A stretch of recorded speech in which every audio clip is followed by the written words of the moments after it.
So I don't know how to make the DVD to bring into him to have it aired if I film something of my own. Right. And I can't afford to come in here and have some more training from him. So I'm kind of stuck. Because now it would be, you'd have to reimburse him. And that explains why I haven't put up our most recent filmings on the blog.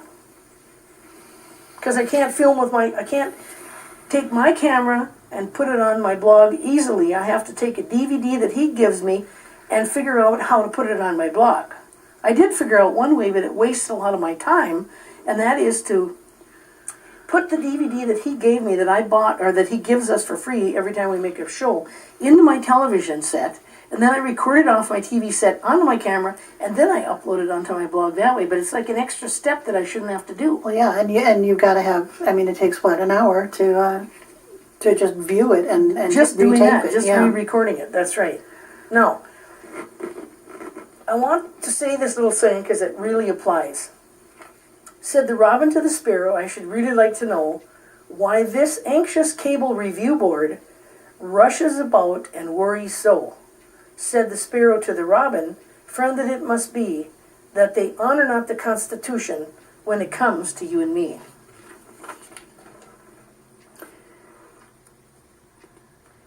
We were going to talk about the commercial aspect. Now we're going to get into our listings of A, B, C, D, and all that. Okay. So we're more coordinated from here on. Okay, I hope so. We're doing just fine, though. All right. And we're doing okay for time-wise. We have about... we got 40 minutes or so left. No, 35. we have about... 25 minutes. Yeah, you're left. right, 25. But Sorry, we'll get it's it done. 8 o'clock. Somehow we'll pull it off. We always do. Or at least we'll get the conversation started, and we'll see if we can make anything happen from there. From the communication from me to the city and to Greg Zilk and John Rademacher and Jill Moore from March 4th requesting this, I said, I believe it may be time for a cable review board hearing. I do not know how to arrange this meeting outside of requesting it through you. Please let me know as soon as a daytime cable board review hearing is possible. Best time for Teresa and I would be between 1 and 3 p.m. As you are aware, evening meetings are difficult for me to attend due to my numerous disability issues. And now you have something in reference to A. Well, what I have here is the Great River Television User Application Compliance and Certification document, which we were asked to sign, and this binds us to the This made us the producer. Yeah. So here are some of the things. I'm not going to read the whole thing, but some of the things that this document stipulates. Right. Any solicitation of funds or advertising designed to promote the sale of commercial products or services is banned. Any material that violates town, state, or federal laws, including but not limited to those related to sedition, which is a huge word, sedition, defamation, slander, libel, invasion of privacy, trademark, or copyright, also banned. And again, obscenity as defined by community standards is banned. Then, by signing this, we agreed, I indemnify and hold harmless GRA-TV, the Cable TV Review Board, Charter Communications, and their respective staff from any claims arising out of the use of any program material I produce or provide to GR-TV for cablecast. We were really reluctant to sign this document, and I think you can see why. I understand and agree not to use GRA-TV facilities to produce programs for financial gain, and that all programming produced at GRA-TV may be shown only on non-commercial public educational or governmental access channels. I understand the interpretation of these rules shall be at the discretion of the station manager, and that an appeal of said decision may be made by the Cable TV Review Board, whose decision shall be final. And of course, as we've already told you, we cannot seem to get a meeting with the Cable TV Review Board. In fact, we were told, this is a good time to bring this up, we were told that since this is a volunteer position, if you're on the Cable Review Board, you volunteer for it, you've got 4 meetings a year, a quarterly meeting, where you come in, you all sit down, and you do a quick little rundown of everything that's happened in the past 3 months, and then you're done, bam, everybody goes home. So we were told that if we try to make an issue of this, if we try to force the board to live up to their own policies and procedures, Jay their own Spillum said what you're standards. saying now. Jay Spillum And told it's all us. recorded, it's on my blog, folks. He said that that if we tried to do that, there was a good chance, he was making Every little promise, thing that might come up. for every little thing that might come up, that the whole cable board would quit. Since they were volunteers anyway, they just ask, well, who needs this? They'd go away, and now there wouldn't be a cable review board. Well, without a cable review board, there can be no GRA TV. Or public access studio, and the city would then have to keep their, at least the portion they're given to GRA TV, which is in excess of $60,000 to $70,000 a year.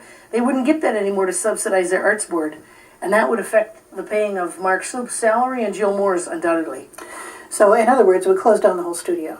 And so that- that's the kind of power it turns out we have. Right, and here's a good place to interject. I doubt seriously that that's all legitimate and above the board, where public access TV money is going to a nonprofit arts board that to use at their own discretion. That money is specifically to go to public access TV. It's not to go To to nothing operate an arts association. But two things that are important here before we go any further. My recent Spectrum bill right here says that I paid a franchise fee of $5.59 and PEG access fees of 50 cents. But it does not list the city as the cable franchise operator. Why not? Folks, because we don't have a cable franchise agreement. This city is operating, allowing New Spectrum Charter Cable to operate here illegally. We don't have the cable franchise that's required by Minnesota Statute 238 that requires any cable franchise, any cable company to operate in the city, they have to have a binding cable franchise agreement. John Rademacher had the audacity twice now to suggest to me that in the opinion of new charter lawyers, like we care what their lawyers think, that new charter didn't really need to have a franchise agreement as long a current signed document outside of the one that expired in May of 2015. We didn't need that. They didn't need it to operate here legally. Okay, show me where that is in the Minnesota Statute 238 that we don't need to allow them to operate legally. We don't need a cable franchise agreement. If that were true, we're paying a lot of money to Bob Voss, the city attorney, or the cable, he's our attorney representing our city, trying to get a cable franchise agreement with them. Why are we wasting our time? Why don't we just continue to skirt the law and operate outside of the law going forward? I'll tell you why. Make it all up as we go along. I'll tell you why. Because there isn't that clause that says we can operate legally without it. Right. In fact, we are operating as a city illegally. But this city tends to do that. Tends to do that. Has always tended to The do word that. sedition means, and I can't for the life of me understand why that's in here, and I want to tell you, I don't think this is a constitutional document. I bet you, if I take that to my attorney, and it's coming up, folks, I'll just tell you right now, if we don't get fairness with this, I'm going to be contacting an attorney, because we're not going to stand for this kind of stuff. We're just not. And I've already contacted Rick Nolan. He is our congressman that represents the Federal Communications Act. Because this is a federal It's a affair federal, as well. Yeah. right. What's happening is a violation of federal law, I'm sure of it. Sedition means incitement of discontent or rebellion against the government. Any action, especially in speech or writing, promoting such discontent or rebellion. Rebellious disorder. Maybe I've already created sedition in here in some of the things I've suggested. It's quite possible. Which is why this all needs to get ironed out before we can, go forward. This is from the city code, our charter.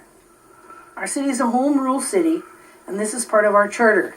It reads, item E, Cable TV Review Board. A cable TV review board composed of 5 members, together with 1 member from each of the public access operators as ex officio non-voting members, is hereby established. Board members shall serve 3-year staggered terms. The Cable TV Review Board shall review public access channel operations and, get this, policies. Those policies. So they're in charge of making sure that these are enforced not just by the users, Robin and I, for example, but also by the staff. And And the Jay board itself. Spillum had no idea about this document. He didn't know it existed. He's the president of the Cable Review Board, and he knew nothing about this. He had never seen it before, had never read it. I doubt if John Rademacher has. And he's required to review this document. Exactly. So, and so these two documents are the policies and procedures and our contract with Great River Arts Television. They're binding upon us. Right. That's what they were created for. From the city website, folks. But apparently they're not binding on the city and the Cable people involved. TV Review Board reviews public access channel operations and policies, including working with Great River Television and Independent School District 482. Okay? It even lists the members. And the PEG fee that you pay every month with your cable bill is for public education government, PEG. That's what it's for, so that money is taken and used to produce programs like this or any other program that a citizen wishes to air that is not banned for any particular reason. And now get this. This is John Rademacher's part of his duties, who should have set up our review hearing. It was his job. He's being paid. He's the highest paid official in this city, I believe. The city administrator supervises staff services to all the authorities, boards, bureaus, commissions, and committees, as well as any task forces of the city, including, guess what? Highlighted there, Cable TV Review Board, okay? It's not an option for him, it's his job. It says, Little Falls has a city administrator. Duties and responsibilities include, and this is from the city website, but are not limited to the discretion and oversight of all city department functions, represents the city at local, state, and regional meetings, and acts as a liaison for the city government between local, state, and federal governmental entities. Okay? The city administrator is the primary resource for know-how. Know-how. Procedures, information, and source of funding for all elements of city government, engages in planning, development, and implementation of programs and projects to shape the future of the city. It also says the administrative duties are delegated to the city administrator. City administrator's primary functions are to direct the operations of city government and provide supervisory authority of all municipal departments. And that's enough about that. Let's go on to item B. Item B is, I wrote a letter December 22nd, 2016 at 8:18 in the morning to Mark SLUPE and to Heather Jorgensen. Would you please create a generator ad or whatever you call it for a new regular show called Church and State, a local view, with days and times it will air so the public is made aware of it. Please publicize it as soon as you can. I would also like to know the days and times so I can alert folks who want to watch. And this is what that ad looks like. This is an ad that was generated for Can We Talk, one of our programs. In fact, this program that's airing now. But our other two programs have not been getting this kind of treatment, so we want to know why. And by the way, this sign greets us every time we come into this building, and everybody else. Unauthorized video and audio recording is prohibited in this facility. CGR-TV station manager to have any video and or recording approved. I also want to mention right here that at the end of the cable board meeting, I was asking Mark SLUPE a question after most of the people had left. Teresa was still in here, I believe. And I asked a question, had Mark SLUPE required the Talk of the Town new program with Christina Von Berg, the manager of the Linden Hills, and Melissa Peterson from the Lindbergh Center, to film on a Wednesday. Wednesday is the only day that Mark SLUPE said he could film for the public. And he has to have 7 days' notice. Right, a full week's notice. And so I asked him, had they filmed on a Wednesday? And he refused to answer. I asked him for clarification and an answer to that question twice. And at that point, he picked up his cell phone and said, here's the door, the meeting's over, and if you don't leave, I'm going to call the authorities. He actually threatened to have me arrested in a public access studio for asking a very legitimate question, one that I deserved an answer to. If we're required to film on Wednesday as members of the public, so is everybody else. Unless he can show us a schedule and tell us why, there's a difference. And the reason why we're heated about this is one of the people that films with us on a fairly regular basis is Doug Olson, who lives in Brainerd, who works a job and doesn't get his schedule until a Friday of the week coming up. So even if he knows on Friday that he could film the coming up Wednesday, to film an episode of Billionaires, we can't do it because of his 7-day rule that he has to be notified 7 days in advance. So it's affected our free speech and our available time of programming. Doug Olson even wrote a nice letter asking him to please change his rule to accommodate so that Doug could be with us some of the time for filming. And he refuses to do that. That's a legitimate beef, and that's a concern that needs to be aired at the cable board hearing that we have requested. And are you done with item number B? I think I probably got all of am, these? but I do have something I'd like to mention at this point. I think it would make sense to inject this here. When you have a complaint as a consumer about anything that's aired on channel 180 or 181, you're supposed to be able to call somebody and register that complaint. We've discovered that there's nobody that you can call. We called the city, and they said, no, you got to talk to Charter. We called Charter. They said, no, you got to talk to the city. You talked to John Rademacher, and he said, yeah, there's probably should be a phone number with a person prepared to answer the phone and tell you what to do with your complaints or register them, hear them, and log them for some future discussion. But there isn't anybody. So there's nobody you can take this to. Neither one of the big honchos It's is willing to take specifically it. not supposed to be the cable the person that's having the cable company. It's supposed to be an outside neutral person, A neutral agent. not the city, not the cable company, not new Charter. But they can't even decide on who is supposed to appoint this person. And that's part of Minnesota Statute 238. And recently I was told that responsibility lies with new Charter. I don't think so, not as I'm reading that statute. I could be wrong, but I don't think so. So we have no official place to go with our complaint other than the Cable Review Board hearing, Right. which we've been denied now 2 times, and I'm not holding my breath when it's going to occur. Well, we've only got about 5, 6, 7 minutes left, so we better make it count. Remember what Chris Wise told us? That if we went over by more than 59 minutes or an hour, it was no big deal. He'd play it anyway. Yeah. Because there's been lots of other programs that go longer than an hour. And it's not as if their schedule is just stuffed with, Right. there's plenty of room. And I'm in there. not so sure that some of the church services don't go beyond an hour. I don't know because I haven't That's taken an the time interesting question. to go over them. But conservative churches like Assembly of God and the Alliance, Faith, maybe. the Faith Lutheran and so on, they probably go well over an hour, but they're still aired. So Yeah. I don't think that the hour cutoff is essential. That's another limit on our free speech, actually, if you ask me. Anyway, to get back to this, now we're at item C. Or Yes. do you have some? No, I don't have anything particular Read to what add it to says that. about free expression there. This Okay. is from the Federal Communication Act. In return for establishing franchise standards and procedures, the Act specified that cable operators were expected to be receptive to their local community's needs and interests. Congress recognized the vital role of cable television in encouraging and providing a place for free expression. This provision assured that cable communications provide the general public with the widest possible diversity of information sources and services.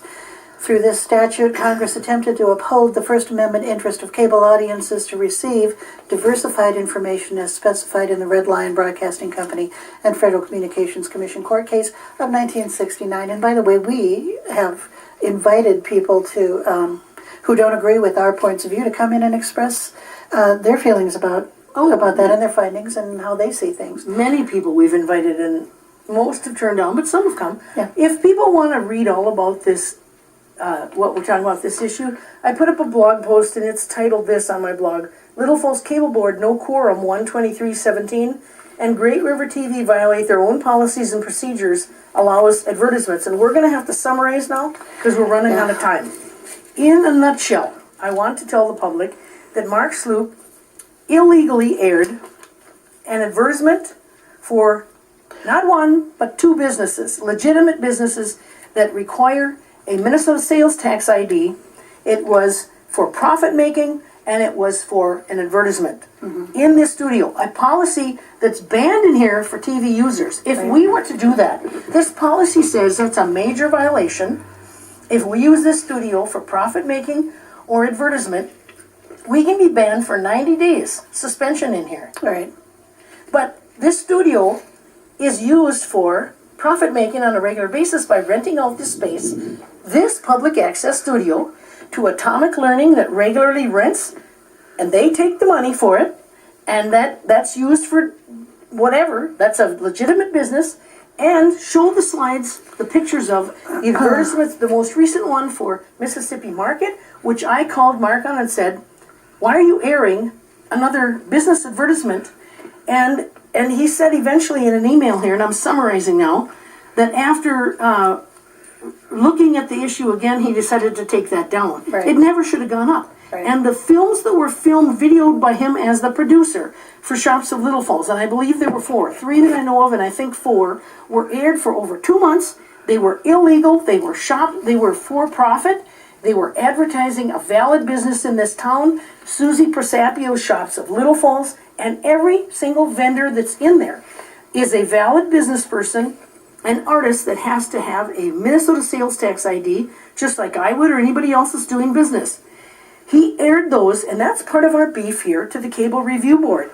How is it that someone who's managing this, being paid with our pig fees, dollars, is doing such a poor job with managing this station, making these kind of decisions? And in one of my emails I said to him, don't you understand the difference between, can't you tell the difference between a business, a profit-making business, and a profit or a non-profit, a charitable organization?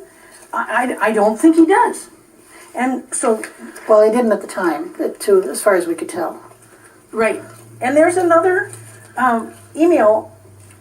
I think this is up on my blog. If not, I'll make sure to put this up really soon. This is a letter dated June 12th from Mark SLUPE to me. Good afternoon, Robin. I would be more than happy to answer your questions as well as assure you that we are operating GRTV with the utmost integrity, and we would differ with that. That's why we've called for this hearing. Yeah. And make a great effort to do the right thing. I hope you find my response helpful and informative. First of all, in regards to your reality players request, I will need a little more information before I can proceed. When you have all of your recordings gathered, please drop them off, and I will gladly determine the airing schedule, and Heather will design a carousel slide with all the necessary information at that time as well. In terms of free speech, this is the troubling part. That is not determined by how many times a program is aired, but rather whether it's aired or not. We are not limiting your right to free speech, Robin. On the contrary, we are guaranteeing your right to free speech because we fairly and consistently air your submitted recordings. No, not in comparison to what Gary Block got and with his Little Falls scene, and the most recent Talk of the Town with those 3 women I've mentioned numerous times. They were given a character generator ad right at the beginning, and their shows were played 3 times a week, but not our billionaires and not our church and state, and I want to know why. I want an answer from Mark SLUPE, from Jill Moore, From the Cable Jay Review Spillane, Board. the Yeah. committee, John Rademacher, all of them. We deserve an answer to these questions, and we intend to get it. So that's it for us. We've run out of time. Thank you so much for joining us for Can We Talk. We hope to see you again soon.